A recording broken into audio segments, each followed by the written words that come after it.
Hello, in front of me I've got Logitech K800. In this video I'll show you how to charge your keyboard.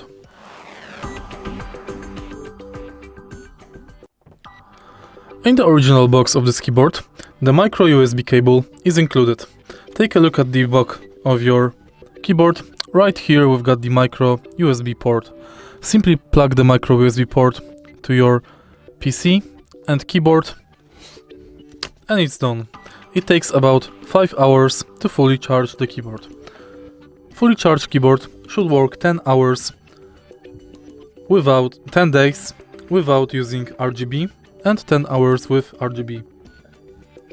If you find this video helpful, please leave like, comment and subscribe.